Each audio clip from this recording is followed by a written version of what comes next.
Hello and welcome. Today I want to share with you how I created the video for my latest song, Kneel For Me. I created the video, it's a lyric video,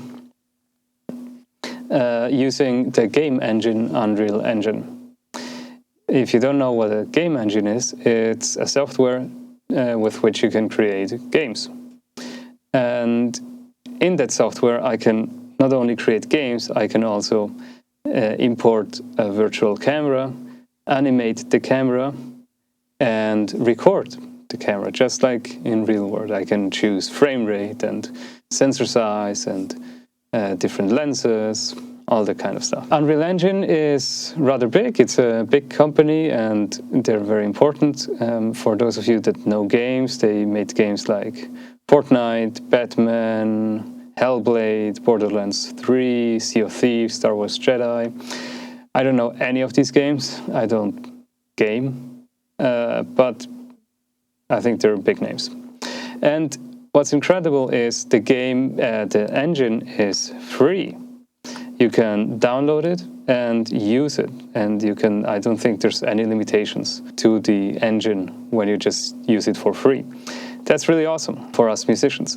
The software is very, very complex and complicated, and I've spent by now hundreds of hours just doing things and doing them the wrong way. I don't have any education on this software except for YouTube and me failing to create the stuff that I want to create. Okay, if you've seen the video, then thank you very much. If you didn't see the video yet for Kneel For Me, for the song, then please check out the video first. You can also just skip through it, see what I did, and then come back to this video. And now let's go into Unreal Engine. So this is Unreal Engine, and it looks like a software. And you have all these hundreds of different buttons and windows that you can use. And this is the main view. Here you can see the world that I created. It's a rather primitive and simple world, but it's what I used for this video. This is like water, it simulates a sea. This is a wall that I actually bought off the Unreal Engine marketplace. Let me get rid of most of these effects. Chuck, and now they're gone. Okay, I can move my camera, my view here, just like a game that you're used to, with ASDW or WSD, and with my mouse. And these wall elements, they're just squares, pretty much flat squares, but you can see they're in 3D. And these are just assets that I can import and move around and make larger and change the rotation and blah, blah, blah.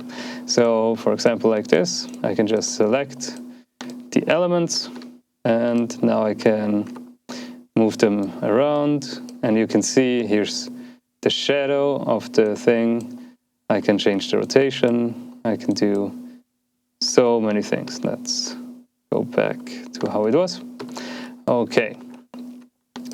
Unreal Engine tries to simulate real world physics. So, and depending on your settings, depending on how good of a developer you are, the world behaves more or less like the real world. But one of the cool things and one of the very expensive things in terms of GPU usage, by the way, if you want to use this software, you need a great GPU.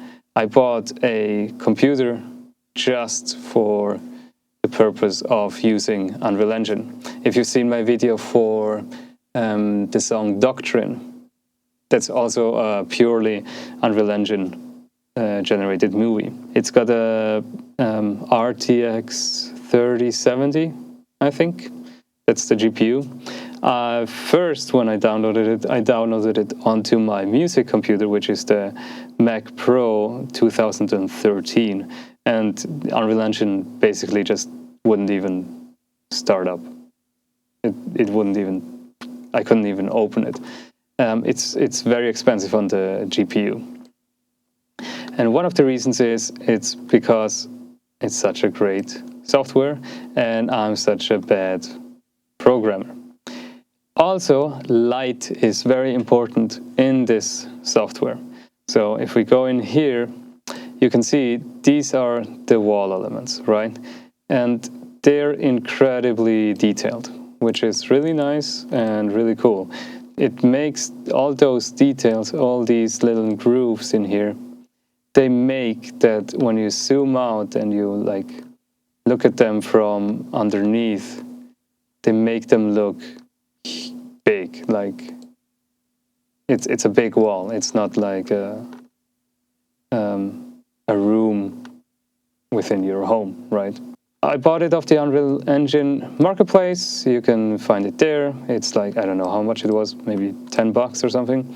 Using this wall, I can now demonstrate how the light works. So using Control L, I can move the light source around, and you can see how the color temperature of the light changes and where the shadow goes. So now it's dark and now it gets brighter, and now the color temperature is warm, and it's warm because during sunset you of course have golden hour and the color temperature changes. And the really nice thing is that the shadows, we can look into this hole in here, the shadow changes with the direction of the light source.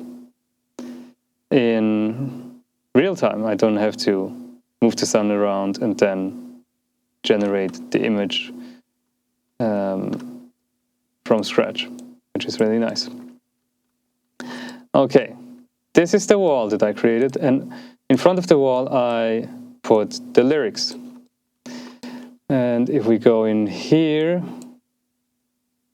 this is my wall. We can take maybe a verse and show the verse. These are the lyrics. And in the video, I took the camera and just moved the camera to film the lyrics. The lyrics, I can also make them appear and disappear. This is the camera that's being animated. And this is what the camera sees. I can also pilot the camera. This way I see what the camera sees. Let's do a quick demo. Let's create a new camera. Let's go in here, edit, duplicate this camera. Let's call it YouTube demo. It's a new camera. Using this camera, we'll now create a new sequence. Add level sequence. Let's call it sequences here. Let's call it YouTube demo. Save. And this thing appears, the sequencer. And this is the timeline. The numbers here are the frames. If you've ever produced a video, you know what a timeline is. It's where your clips are. And in here it's not clips, it's just what the camera actually sees. That's in here. Okay, in the sequencer, I can now add the camera that I created a few moments ago. YouTube demo. Let's go. This is the camera. Okay. And now I see what the camera sees. I think it's a bit underexposed. So I can just change the exposure, maybe to 11, and now I have more light. really cool thing about cameras in Unreal Engine is that they also try to simulate real-world physics, which means that I have options like I can change the size of the sensor. If I choose IMAX, it's going to be twice as big, right? I actually use the digital film 16:9. I can change the diaphragm blade count. Then I can change the focus. I pick the manual focus, which is great because I want to choose where the camera is focusing. I can, with this thing, I can choose the focus. With this thing, I can see what's in focus and what isn't.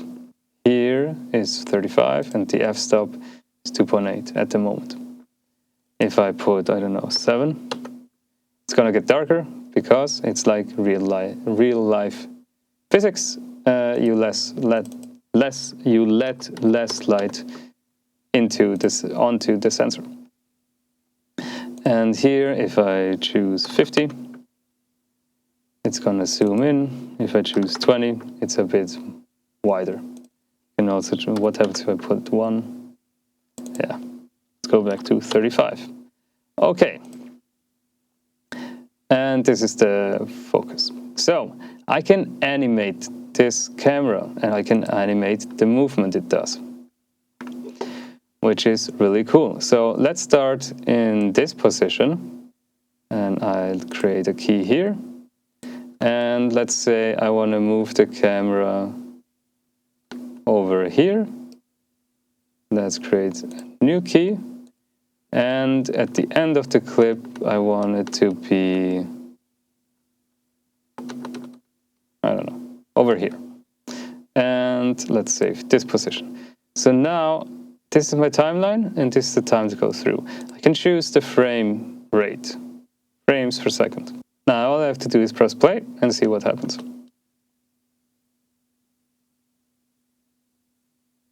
Yeah, that movement here, that's a mistake that Unreal Engine sometimes does.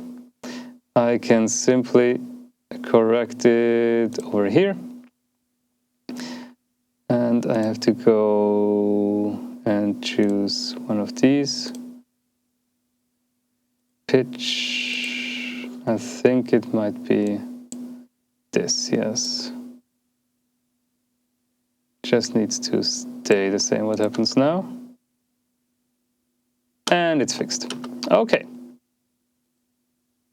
So I have my sequence. Boom.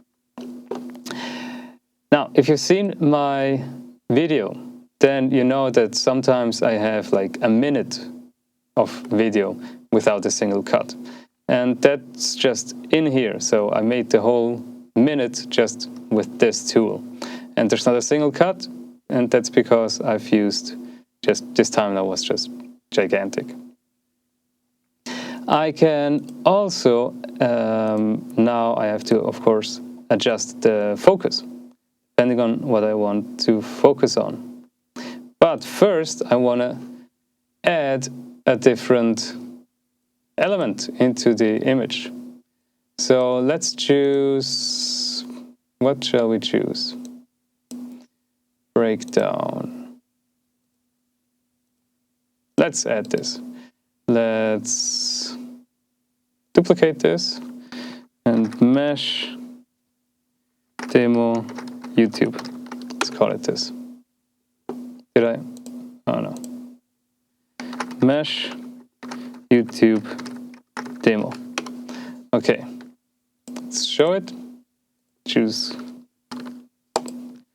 game. I have to show it in the game, of course. Okay. Mesh YouTube demo. Let's add actor to sequence. Mesh YouTube demo. Okay.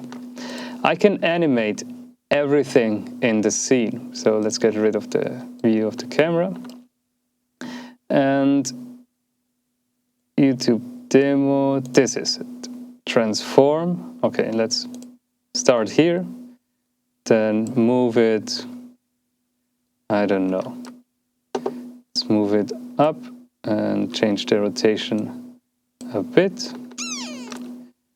Let's save it here, and then at the end, let's rotation and move it towards the wall, something like that.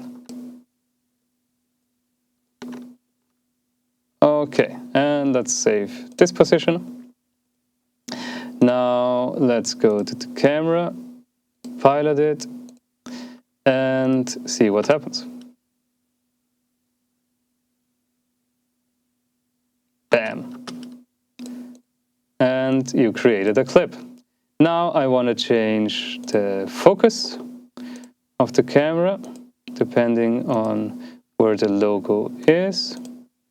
So I choose camera components, manual focus distance, and choose this thing here.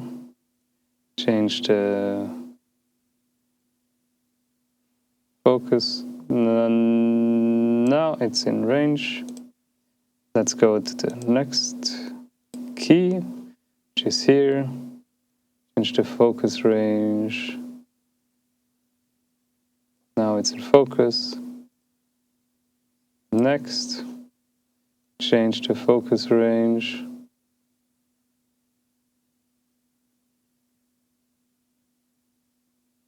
Let's do something like that.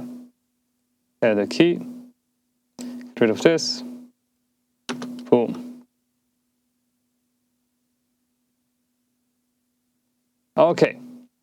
So I've got this, which is really awesome. And did you see how fast this was? The trouble with Unreal Engine isn't the sequencer, always. Sometimes it is. But of course I had to create the world first, in which I can move all of these things around. And you kind of need a vision. If you don't have a vision, you'll just be playing around with stuff and losing just hundreds of hours.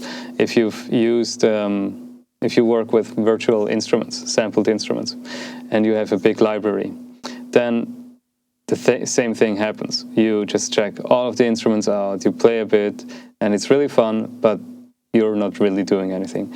First, you have to start with a vision, and once you have the vision, you can go into Unreal Engine, create that world. Of course, your vision will be adapting to what's possible and what your skill level is, but you won't be losing as much time. Okay, let's go back into Unreal Engine.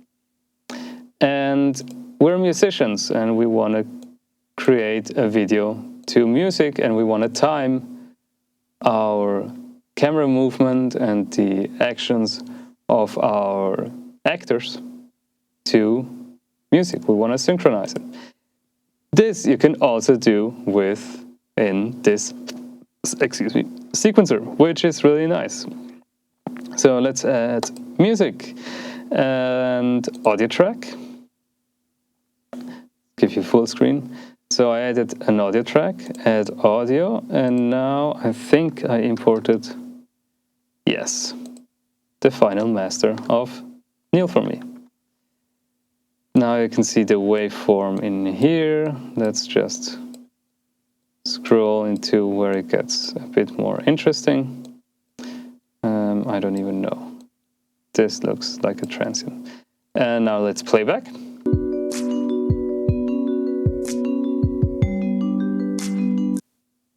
There you go. Now I can move all of these keys that I created earlier depending on where I want the action to be. You can see the transients well, you can hear the music well.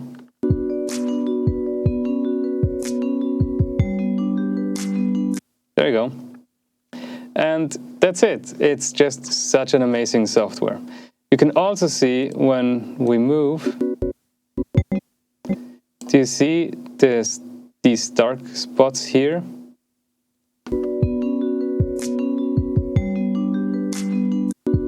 That's the shadow from the logo. So it's just an amazing piece of software. Let's render this, what's it gonna do is we're gonna create, it's just like a real camera. It just, since we chose 30 frames per second, it's gonna take 30 pictures, 30 images per second of what's happening in this scene, and it's gonna render these out to images and put them on my hard drive. It's not gonna export as video with audio. There is this option, I believe, but it's not the best option because you don't get the best quality. It's better to just create all those images, have them rendered out, and then go into your video editing software, Final Cut, DaVinci, Premiere, whatever it is, import the images there, and resynchronize with the audio. So let's do that. Let's go into the movie render queue, which is here, and here I have many different options on how I want these images to be rendered. Anti-aliasing, color output, debug options, different file systems. I exported everything in .exr with 16-bit color. These files are gigantic. I think the whole video for Neil for Me is, I think, something like 800 gigabytes. It's ridiculous how big it is. But I have a lot of control, so the colors are really nice. I can, the dark spots, I can give them more gain, and there's not any noise, which is really nice. For this sequence, let's just do JPEG, and let's do a bit of a smaller resolution because I want this to be fast. So now let's render this out, accept, render local. Now it's going to give you a little preview in a low quality, as you can see, of what it's actually rendering. Let's hope that it picked the right camera and actually what's in the sequencer. It rendered really fast, but when I rendered in .exr, I also rendered at 60 frames per second and not 30 frames, so it's twice as many images per second as in this clip. Also, the resolution is 4K, so which is like 8 times or something the size of this, what we just rendered. And one frame, so one image, took about 1 minute to render. I think my computer was rendering out images, I think it's something like 20 days non-stop, so 20 times 24 hours. I didn't do the 20 days in a row. I did like 2 days here, 40 hours there, 23 hours here, over the course of, I don't know, 2 months or something. It's a lot, and I'm really proud of the video that I created. It might not look like much to you, but it's so much work. Okay, now we can go into DaVinci Resolve, which is what I'm using, but you can use any software. Let's load this up. Come on. Media. T7, new for me. Saved, renders. YouTube demo, this is the one. Let's go in here. I already created the timeline. And now I have to change clip attributes to the video frame rate, choose the correct frame rate, otherwise it's not gonna work. 30 frames, back, put in here, and I have my video.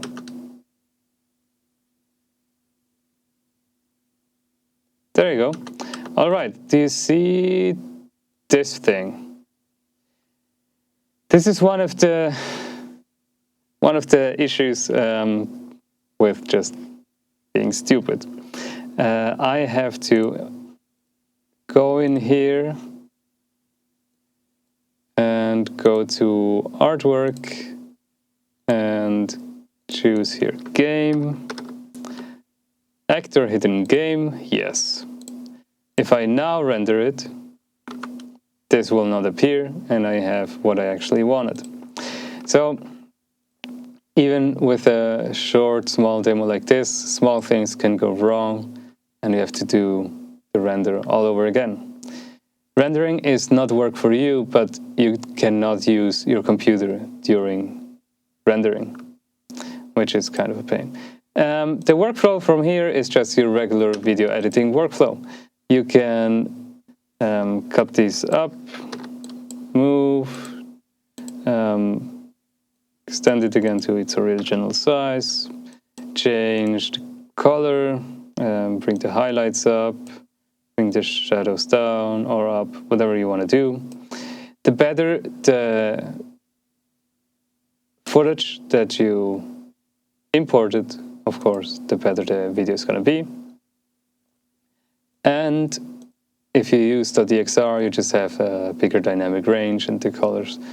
You just have a bit more control once you're editing than JPEG. JPEG is very compressed, even if it's in 4K. That's just the resolution.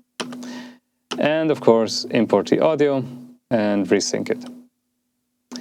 Yeah, that's it for the demo. If you have any questions about my workflow, just let me know.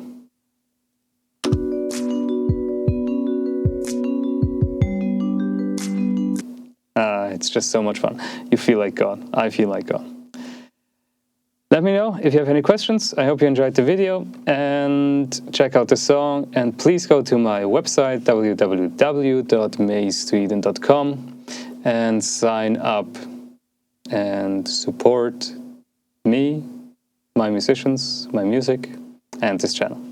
Thank you so much for your time. When the music ends, the conversation starts. Bye.